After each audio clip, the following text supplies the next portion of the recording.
நண்பர்களே, எப்படி இருக்கீங்க? மறுபடியும் உங்களை எல்லாரையும் சந்திக்கிறதுல ரொம்ப சந்தோஷப்படுறேன்.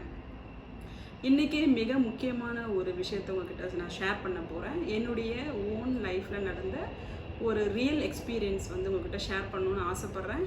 கண்டிப்பாக அது உங்களுக்கு யூஸ்ஃபுல்லாக இருக்கும்.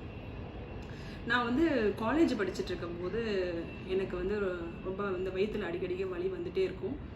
அதுக்கப்புறம் யூரின் பண்ண போகும்போதெல்லாம் பார்த்திங்கன்னா பர்னிங் சென்சேஷன் இருந்துகிட்டே இருக்கும்.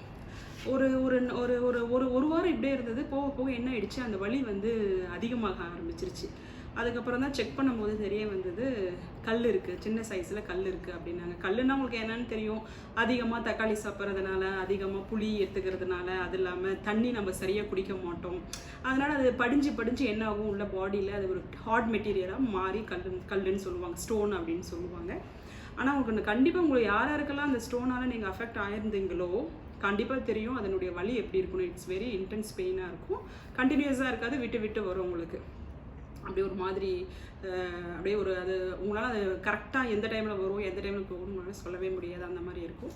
அதுக்கப்புறம் நாங்கள் டாக்டரை கன்சல்ட் பண்ணும்போது அவர் டையூரிட்டிக் ட்ரக்ஸ், டையூரோசிஸ், அதுக்கப்புறம் ட்ரிப்ஸ் எல்லாம் கொடுத்துட்டு, அதாவது அதிகமாக யூரினேஷனை வந்ததுன்னா அது வழியாக கரைஞ்சி வெளியில் வந்துடும், அந்த மாதிரி ட்ரக்ஸ் எல்லாம் கொடுத்தாங்க, ட்ரிப்ஸ் எல்லாம் கொடுத்தாங்க. அப்புறம் நிறைய தண்ணி குடிக்க சொன்னாங்க, ஒரு 3 to 4 லிட்டர் 5 லிட்டர் தண்ணி இந்த மாதிரிலாம் குடிச்சு அதுக்கப்புறம் அது சரியாக போயிடுச்சு அது காலேஜ் டைமில். அதுக்கப்புறம் ஒரு எக்ஸாக்டாக ஒரு 10 வருஷம் கழிச்சு ஒரு 2016 என்ன ஆச்சு அப்படின்னு பார்த்தீங்கன்னா, என்னுடைய பையன் என் வயதில் இருக்கான். எனக்கு 7 மாதம் ஆகிட்டு இருந்தது.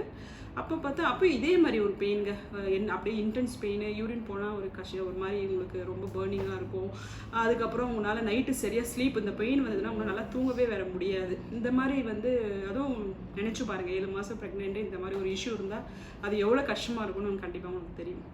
அதே மாதிரி அகெயின் நாங்கள் இங்கே மலேசியாவில் உள்ள டாக்டரை மீட் பண்ணும்போது அவங்க சொன்னாங்க, same again diuretic drugs, drips எல்லாம் கொடுத்துட்டு நிறைய தண்ணி 4 லிட்டர் 5 லிட்டர் கண்டினியூஸாக குடிங்கன்னு சொல்லிட்டு. ஸோ இது எல்லாமே பண்ணோம். அதுக்கப்புறம் வாட்டர் மெலனை சாப்பிடுங்க நிறைய, ஏன்னா அது உங்களுக்கு தெரியும் வாட்டரி ஃப்ரூட்டு, ஆனால் நிறைய வாட்டர் மெலன்லாம் சாப்பிடுங்கன்னு சொன்னாங்க. சரின்னு சொல்லிவிட்டு அதுவும் ஃபாலோ பண்ணுங்க. நான் காலேஜ் படிக்கும்போது சொன்னேன் இல்லைங்களா, அப்போது என்னுடைய ஃப்ரெண்ட்ஸ் எல்லாம் பார்த்திங்கன்னா எனக்கு வாழைத்தண்டு சாறு, முள்ளங்கி சாறு இந்த மாதிரிலாம் கொண்டு கொடுத்தாங்க. அப்போ அது கொஞ்சம் யூஸ்ஃபுல்லாக இருந்தது. அப்புறம் நான் ரெக்கவர் ஆகிட்டேன். பட் இப்போ இது வாழைத்தண்டு சாறு சாப்பிட்டும் சரி, முள்ளங்கி இதுவும் சாப்பிட்டும் சரி, பட் என்னவோ தெரியல, அந்த ஸ்டோன் வெளியில் வரலை. ஸோ டாக்டர் என்ன சொன்னாங்க, நீங்கள் சர்ஜரி மாதிரி ஏதாவது பண்ணணும், செய்யணும். அப்படி பண்ணால் அது ரேடியேஷனு குழந்தைய எஃபெக்ட் பண்ணும். ஸோ நீங்கள் என்னன்றதை நீங்கள் டிசைட் பண்ணுங்கள் அப்படின்னாங்க. அப்புறம் எங்களுக்கு அதில் விருப்பம் இல்லை. அப்புறம் சரி நாங்கள் என்ன பண்ணோம், சரி நீங்கள் வீட்டில் போய் நிறைய தண்ணி கொடுங்க, அதெல்லாம் ஃபாலோ பண்ணுங்கள் மெடிசன் அப்படின்னு சொல்லிட்டாங்க. அப்புறம் வீட்டுக்கு வந்துட்டோம், டிஸ்சார்ஜ் ஆகி வந்துட்டோம். பட் ஸ்டில் அது அந்த கல் இது இல்லைங்க. அதாவது உங்களுக்கு தெரியும், ஸ்டோன் கிட்னியில் வரலாம், அதுக்கப்புறம் சிறுநீரகம் சொல்லுவோம் இல்லைங்களா, அதில் வரலாம். அப்புறம் யுரேட்டரு, அதுக்கப்புறம் அந்த சிறுநீர் பை, பிளாடரு, இதெல்லாம் அடைச்சிருவாங்க அந்த ஸ்டோனுடைய சைஸ். அதுவும் ரொம்ப பெருசாக இருந்ததுன்னா அந்த யுரேட்டர் நூல் மாதிரி சின்னதாக ஒரு சின்ன பைப்பு மாதிரி தான் இருக்குங்க. அந்த சிறுநீரகத்துலேருந்து அந்த சிறுநீர் பைக்கு வரக்கூடிய அந்த பைப்பு பார்த்திங்கன்னா ரொம்ப மெலிசா சின்னதாக இருக்கும். அதில் போய் அதை அடைச்சிருச்சுன்னா உங்களுக்கு தெரியும், அது ஒவ்வொரு முறையும் அந்த வழியாக யூரின் வரணும், அது வலி இருந்துகிட்டே இருக்குங்க. அது மாதிரி அந்த வாழை உரசிட்டே இருக்கிறனால ஒரு வலி இருந்துகிட்டே இருக்கும். ஸோ அது சரியாகலை. என்னுடைய ப்ரெக்னன்சியும் ஃபர்தராக கண்டினியூ ஆகிட்டு இருந்தது. அப்புறம் தான் என்னுடைய ஒரு ஃப்ரெண்டு எனக்கு சொன்னாங்க, அவங்க அம்மாவுக்கும் இதே மாதிரி ஒரு ப்ராப்ளம் இருந்தது, அதுக்கு அதை இதை நீ ஃபாலோ பண்ணிப்பாரு, எப்படி இருக்குன்னு நீ சொல்லு அப்படின்னு என்னுடைய யூஜி ஃப்ரெண்டு ஒருத்தர் சொன்னாங்க. அவங்க என்ன சொன்னாங்க அப்படின்னு பார்த்தீங்கன்னா, அதாவது பீன்ஸ் தெரியும் உங்களுக்கு, நம்ம நார்மலாக வீட்டில் பொரியலுக்கு யூஸ் பண்ணுவோம் இல்லைங்களா, சாம்பாருக்கு பொரியலுக்கெல்லாம் யூஸ் பண்ணுறோம். அந்த பீன்ஸ் ஒரு கப்பு பீன்ஸ் சின்ன சின்னதாக கட் பண்ணிக்கிட்டு, விதையை எடுக்கக்கூடாதுங்க, விதையோடு சேர்த்து சின்ன சின்ன பீஸாக பீன்ஸை கட் பண்ணி ஒரு கப்பு எடுத்துகிட்டு, ஒரு கப்பு பீன்ஸுக்கு ஒரு 4 கப்பு தண்ணி சேர்த்துக்கணும். 3 to 4 கப்பு தண்ணி சேர்த்துட்டு அதை நல்லா கொதிக்க விடணும். அதாவது அந்த 4 கப்பில் இருக்கக்கூடிய அந்த தண்ணி குவான்டிட்டி ஒரு கப்புக்கு வர்ற அளவுக்கு நம்ம கண்டினியூஸாக கொதிக்க வச்சுட்டே இருக்கணுங்க. அது ஒரு 30 minutes to 45 minutes பார்த்தீங்கன்னா உங்களுக்கு அந்த 4 கப்பு வாட்டர் ஒரு கப்பு வந்துடும். அது டிகாக்ஷன் அப்படின்னு நம்ம சொல்லுவோம். கொஞ்சம் அது அப்புறம் ஆற வச்சுட்டு நீங்கள் குடிக்கலாம். அது கொஞ்சம் துவர்ப்பு டேஸ்ட்டில் இருக்கும். அது கண்டிப்பாக அது கசப்பு எதுவும் கிடையாது, துவர்ப்பு குடிக்கிற மாதிரி பதத்தில் தான் இருக்கும். அதனால் ஒன்றும் நீங்கள் ஐயோ கசப்பு அது மாதிரிலாம் உரி பண்ண தேவை கிடையாது.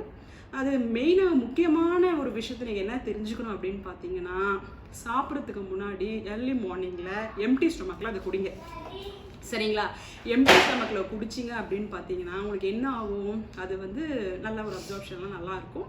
எம்டி ஸ்டமக்கில் குடிச்சிட்டு அந்த நான் என்ன பண்ணேன்னா அந்த காயையும் சேர்த்து சாப்பிட்டுட்டேன். அந்த ட்ரிங்கை குடிச்சிட்டு அந்த காயையும் சேர்த்து சாப்பிட்டுட்டேன். நீங்கள் நம்ப மாட்டீங்கங்க, அது வந்து ஒரு one of the very happy டேன்னு சொல்லலாம். நான் அவ்வளோ நாளாக ஸ்ட்ரகிள் பண்ணிட்டு வந்த இஷ்யூ வந்து பார்த்தீங்கன்னா கரெக்டாக ஒரு 9 மணிக்கு அந்த ட்ரிங்கை குடிச்சிருப்பேன், காயும் சேர்த்து சாப்பிட்டேன். ஒவ்வொரு முறையும் யூரின் போகும்போது அந்த யூரினை வந்து கலெக்ட் பண்ணி அதில் ஏதாவது கல் ஏதாவது கரைஞ்சி வருதா அப்படின்னு சொல்லி செக் பண்ணுறதுக்காக ஒவ்வொரு டைமும் போகும்போது யூரினை கலெக்ட் பண்ணி செக் பண்ணோம். கடைசியாக பார்த்தீங்கன்னா ஒரு அரவுண்ட் ஒரு 3 o'clock போலங்க அந்த கிறிஸ்டல்ஸ் உப்பு இருக்குது இல்லைங்களா, உப்பு மாதிரி அந்த கிறிஸ்டல்ஸ் பிரேக் டவுன் ஆகி சின்ன சின்ன பீஸ் அந்த உப்பு படிக மாதிரி நீங்கள் வந்து அந்த யூரினில் நான் வந்து பார்த்தேன். அதே மாதிரி ஒரு ஆஃப்டர் தட் ஒரு 2-3 times கண்டினியூஸாக யூரின் போக ஏன்னா நான் நிறையா தண்ணியும் வயல் குடிச்சிட்டே இருக்கணும். இதை எடுத்துக்கிறது மாத்திரம் இல்லாமல் அன்றைக்கி ஃபுல்லாக தண்ணியும் நான் நிறையா குடிச்சிட்டு இருந்தேன். எதனாலனா அந்த யூரின் ஃப்ளோ அதிகமாக இருக்கணுன்றதுனால. அதுக்கப்புறம் நான் சொன்ன மாதிரி 3 o'clock பார்த்தீங்கன்னா அந்த ஸ்டோன்ஸ் பிரேக் டவுன் ஆகி சின்ன சின்ன பீஸாக வந்துருச்சு. அதுக்கப்புறம் பார்த்தீங்கன்னா அடுத்த செகண்ட் டைம் போகும்போது அந்த மாதிரி வந்துருச்சு. கரெக்டாக I can see literally I can see that crystals in urine.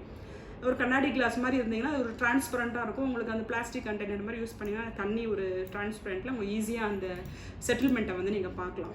அதுக்கப்புறம் எனக்கு எந்த பெயினும் இல்லைங்க. அதுக்கப்புறம் நான் நார்மலாக இருந்தேன். அப்புறம் 8th month 9th month எல்லாம் ப்ரெக்னென்சி பாஸ் ஆகி அதுக்கப்புறம் ஹாப்பியாக வந்து டெலிவரி ஆச்சு என் பேபி எனக்கு. ஸோ வந்து எவ்வளவோ நாங்கள் முயற்சிகள் எடுத்து தண்ணி குடிக்கிறது, வாட்டர் மெலன் சாப்பிட்றது, ஹாஸ்பிட்டலில் 1 week அட்மிட் ஆகிருந்தேன். ஆல்மோஸ்ட் ஒரு 7 days ஹாஸ்பிட்டலில் அட்மிட் ஆகிருந்தேன். கண்டினியூஸாக ட்ரிப்ஸ் கொடுத்துட்டே இருப்பாங்க, தண்ணி குடிச்சிட்டே இருப்பேன், பட் நோ யூஸ். பட் இதை ஃபாலோ பண்ணதுக்கப்புறம் பார்த்தீங்கன்னா ரியலி இட் வாஸ் மிராக்கிள்னு சொல்லலாங்க. அது உண்மையிலுமே என் ஃப்ரெண்டுக்கு தான் தேங்க்ஸ் பண்ணணும். அதுக்கப்புறம் எனக்கு எந்த பெயினும் கிடையாது, நல்லா இருந்தேன். அதே மாதிரி வந்து ஒரு முக்கியமான விஷயத்தை டிஸ்க்ளைமராக நான் உங்ககிட்ட சொல்கிறேன். இது என்னுடைய பர்சனல் எக்ஸ்பீரியன்ஸுங்க.